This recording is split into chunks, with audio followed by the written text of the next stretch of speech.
अपने shy nature के कारण लोगों से बात नहीं कर पाता था। इसीलिए उसने लोगों की जगह अपने कैमरे से बात करना शुरू कर दिया, इस बात से बिल्कुल अनजान कि उसका यही फैसला आगे चल के उसे दुनिया का सबसे बड़ा यूट्यूबर बना देगा। ये कहानी है यूट्यूब के किंग मिस्टर बीस्ट की। 7 मई 1998 में अमेरिका में जन्म होता है जेम्स स्टीफन डोनाल्डसन का। उन्हें प्यार से जिमी बुलाया जाता था और उनके पेरेंट्स यूएस मिलिट्री में एक्टिव ड्यूटी करते थे। जिमी का बचपन आसान नहीं था। उनके पेरेंट्स एक अब्यूजिव रिलेशनशिप में थे, जिसके चलते 2007 में उनका डाइवोर्स हो गया और जिमी और उनके छोटे भाई को उनकी सिंगल मदर ने ही रेज किया। बचपन से ही जिम्मी की पर्सनैलिटी काफी ऑब्सेसिव थी। मतलब अगर वो किसी चीज को पसंद करने लगते थे तो खुद को उससे दूर नहीं रख पाते थे और 10 साल की एज में उनके लिए वो चीज थी बेसबॉल। लेकिन एक टीम स्पोर्ट पसंद करने के बाद भी वो एक एक्सट्रीम इंट्रोवर्ट थे। वो लोगों के बीच काफी अनकंफर्टेबल फील करते थे। इवन बेसबॉल फील्ड में वो अपनी कैप को इस तरह अपने फेस को छुपाते हुए पहनते थे। जिम्मी के कोई फ्रेंड्स नहीं थे और अक्सर उनकी मदर भी ड्यूटी पे होती थी, इसीलिए उन्हें घर पे टाइम बिताने के लिए कुछ तो चाहिए था। तभी उन्हें एक ऐसी वेबसाइट मिली जहां उन्हीं के जैसे आम लोग खुद की बनाई हुई वीडियो शेयर करते थे और वो वेबसाइट थी यूट्यूब। यूट्यूब पे उन्होंने माइनक्राफ्ट और कॉल ऑफ ड्यूटी खेलने वाले गेमिंग यूट्यूबर्स को देखना चालू किया और कुछ ही टाइम पे बेसबॉल की ही तरह वो यूट्यूब से भी ऑब्सेस्ड हो गए। इसी दौरान लकीली उनका दोस्त बना क्रिस टाइसन, जो उन्हीं की तरह यूट्यूब पसंद करता था। अगले 2 सालों तक ये लोग जब भी मिलते तो केवल यूट्यूब की बात करते थे। 12 साल की उम्र में जिम्मी ने देखा कि उनके favourite YouTuber woody gamer tag ने अपनी जॉब क्विट कर दी है और फुल टाइम यूट्यूबर बन गए हैं। और इस दिन जिम्मी को रियलाइज हुआ कि जिस प्लेटफॉर्म से वो इतना ऑब्सेस्ड थे उसमें एक करियर भी बनाया जा सकता है। इसीलिए उन्होंने फैसला किया कि वो अब खुद का यूट्यूब चैनल बनाएंगे। जब जिम्मी ने कभी एक्सबॉक्स में अपना अकाउंट बनाया था तो वहां उन्हें रैंडमली एक यूजर नेम मिला था और वो यूजर नेम था मिस्टर बीस्ट 6000। इसीलिए उन्होंने अपने यूट्यूब चैनल का नाम भी मिस्टर बीस्ट 6000 रख दिया और फ्यूचर में 6000 को भी हटा दिया और इसी तरह जिम्मी बन गए मिस्टर बीस्ट। शुरुआत में मिस्टर बीस्ट ने बिना अपना चेहरा दिखाए गेमिंग वीडियोस बनाना शुरू किया और फिर वो ओपिनियन वीडियोस बनाने लगे। ऐसी वीडियोस जहां स्क्रीन पे गेम प्ले चल रहा होता था लेकिन मिस्टर बीस्ट किसी और टॉपिक में अपना ओपिनियन दे रहे होते थे। इवेंचुअली उन्होंने फेमस यूट्यूबर्स की स्ट्रेटेजीज और इनकम को एनालाइज करते हुए भी वीडियोस बनाई। सरप्राइजिंगली जहां एक तरफ मिस्टर बीस्ट खुद को लोगों के सामने एक्सप्रेस नहीं कर पाते थे, वहीं कैमरे के सामने वो अपने ट्रू सेल्फ को इजीली दिखा पा रहे थे। 15 साल की उम्र तक बेसबॉल और यूट्यूब करते हुए उनकी लाइफ नॉर्मली चल रही थी, लेकिन फिर एक दिन सब कुछ बदल गया। उन्होंने नोटिस किया कि उनका वेट दिन पर दिन तेजी से कम हो रहा है, प्लस उनके पेट में भयंकर दर्द होने लगा था। बाद में पता चला कि उन्हें क्रोन्स नाम की एक सीरियस डिसीज हो गई है। इस बीमारी ने उन्हें बेहद वीक बना दिया, जिस कारण उन्हें अपना फेवरेट गेम बेसबॉल हमेशा हमेशा के लिए छोड़ना पड़ा। मिस्टर बीस्ट हार्ट ब्रोकन थे, लेकिन समहाउ इस बीमारी ने उन्हें यूट्यूब पे और मेहनत करने के लिए डिटरमाइंड बना दिया था। इस दौरान उनकी मदर को कोई आइडिया नहीं था कि वो यूट्यूब वीडियोस बनाते हैं। इनफैक्ट जब वो अपने रूम में वीडियोस बनाते थे तो उनकी मदर को लगता था कि वो कंप्यूटर में अपने फ्रेंड से बात कर रहे हैं।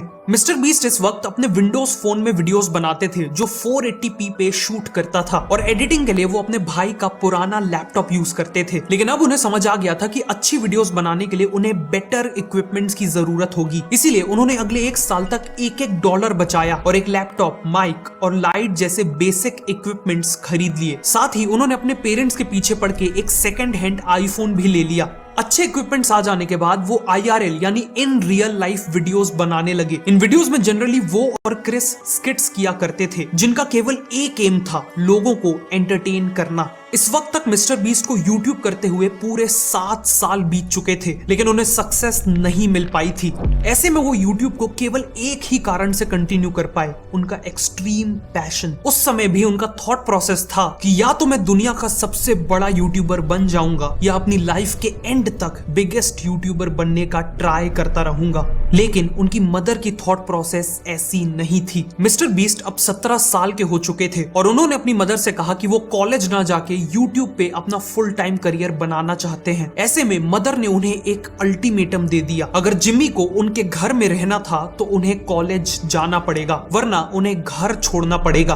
मिस्टर बीस्ट के पास अब कोई ऑप्शन नहीं था। ऐसे में उन्होंने अपनी मदर को दिखाया कि वो कॉलेज जा रहे हैं, लेकिन रियलिटी में वो कॉलेज नहीं बल्कि कहीं बाहर जाके यूट्यूब वीडियोस बना रहे होते थे।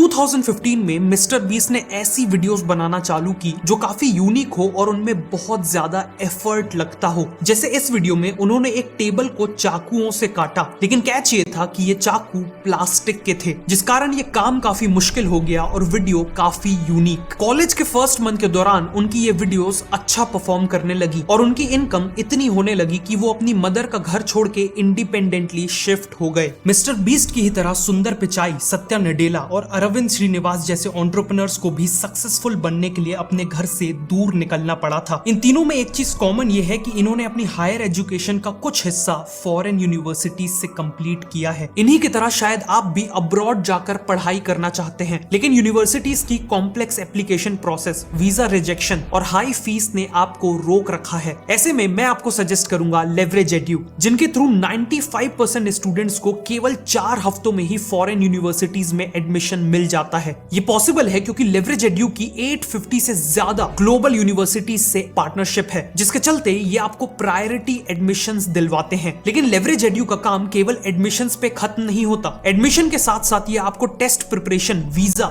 स्कॉलरशिप, एकोमोडेशन और इवन जॉब प्लेसमेंट सपोर्ट भी देते हैं। मतलब एप्लीकेशन से लेकर एम्प्लॉयमेंट तक एंड टू एंड सपोर्ट। बढ़ते कंपटीशन और स्ट्रिक्ट वीजा पॉलिसीज के चलते अच्छी यूनिवर्सिटीज में एडमिशन लेना डिफिकल्ट होता जा रहा है। इसीलिए अपने फ्यूचर को चांस पे मत छोड़िए, इंस्टेड लेवरेज एड्यू को चुनिए। लिंक नीचे डिस्क्रिप्शन और पिन्ड कमेंट में है। और अगर आप इस लिंक से साइन अप करते हैं तो आपको 15,000 रुपए का IELTS प्रेप बिल्कुल फ्री में मिलेगा। अब कहानी पे वापस आते हैं। एक दिन वो क्रिस के साथ नारुतो नाम का एक एनिमे शो देख रहे थे। इस एनिमे में करीब 700 एपिसोड्स थे और मिस्टर बीस्ट अपने आप को इसे देखने से रोक नहीं पा रहे थे। इसीलिए उन्होंने एक ऐसे वीडियो आइडिया के बारे में सोचा जिससे वो इस एनिमे को देखते देखते शूट कर सके। उन्होंने कैमरा ऑन किया और 1 से लेकर 1 लाख तक गिनने लगे। काउंटिंग कंप्लीट करने में उन्हें पूरे 40 घंटे लग गए और जब ये वीडियो यूट्यूब में अपलोड हुआ तो कमाल हो गया। इसमें मिस्टर बीस्ट ने जो किया था वो इतना रिमार्केबल था कि पहले 5 दिन में ही इस वीडियो में 5 मिलियन व्यूज आ गए। 400 से ज्यादा वीडियोस अपलोड करने के बाद फाइनली मिस्टर बीस्ट की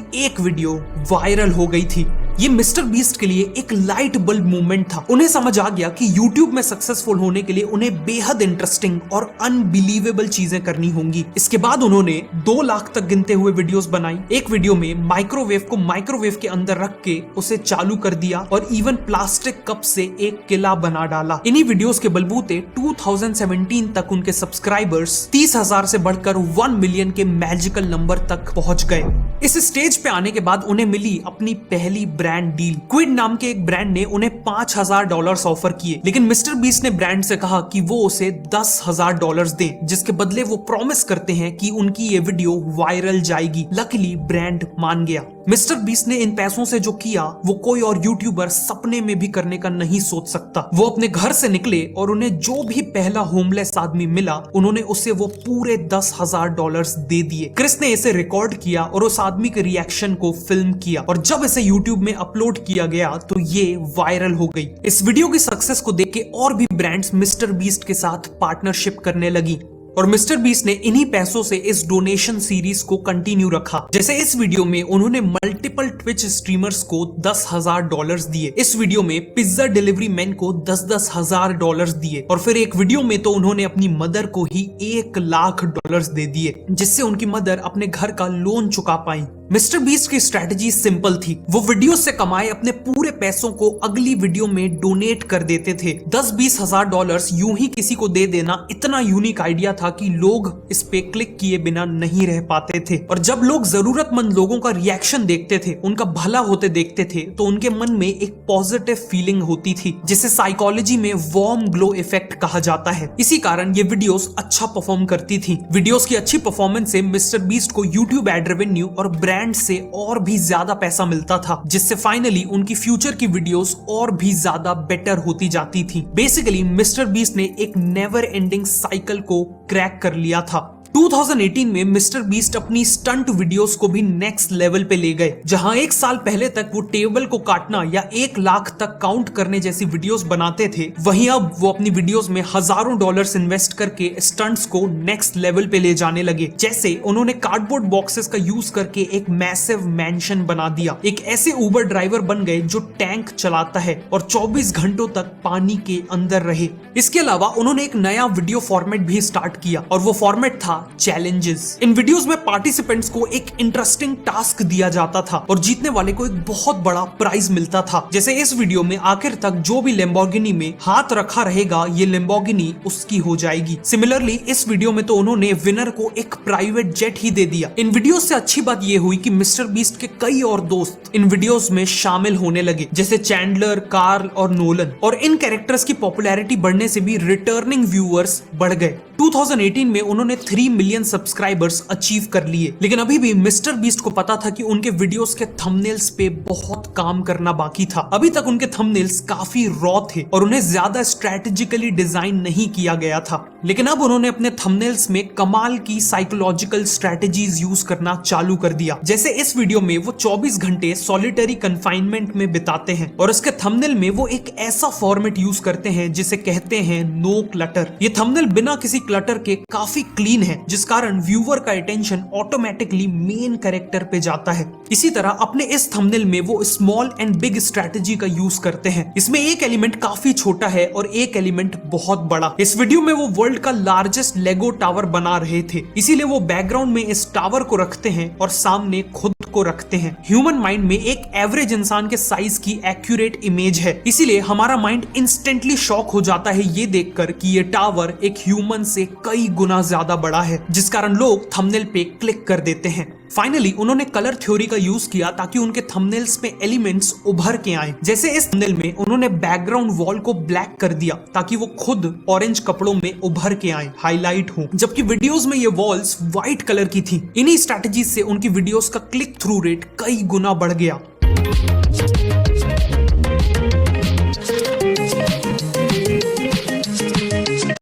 उनकी वीडियोस का क्लिक थ्रू रेट कई गुना बढ़ गया। लेकिन मिस्टर बीस्ट को पता था कि YouTube पे सक्सेसफुल होने के लिए केवल लोगों से थंबनेल पे क्लिक करा लेना सफिशिएंट नहीं था। क्लिक करने के बाद अगर लोग वीडियो को एंड तक नहीं देखते तो वीडियो फ्लॉप हो जाती है। इसीलिए उन्होंने एक genius minute by minute strategy बनाई ताकि लोग उनकी वीडियोस को एंड तक देखते रहें। ये स्ट्रेटजी उनके इस लीक्ड इंटरनल डॉक्यूमेंट में क्लियरली मेंशन्ड है। उन्होंने कैलकुलेट किया कि उस समय उनकी एक एवरेज वीडियो की लेंथ करीब 13.5 मिनट थी। उन्हें पता था कि YouTube में जनरली 30 से 50% ऑडियंस वीडियो को उसके पहले 1 मिनट में ही देखना छोड़ देती है। इसीलिए उन्होंने वीडियो स्टार्ट होते ही सबसे पहले उस चीज को दिखाया जिसे उन्होंने अपने थंबनेल और टाइटल में दिखाने का प्रॉमिस किया था। जैसे इस थंबनेल और टाइटल के हिसाब से वो इस वीडियो में 1000 लोगों को वापस सुनने में हेल्प करने वाले हैं। व्यूअर को वीडियो का टॉपिक काफी इंटरेस्टिंग लगता है और वो इस पे क्लिक कर देता है। वीडियो चालू होता है और पहले 10 सेकंड में ही पहले पर्सन को हियरिंग एड लग भी जाता है, जिस कारण व्यूअर सेटिस्फाइड फील करता है और वीडियो को आगे देखना कंटिन्यू रखता है।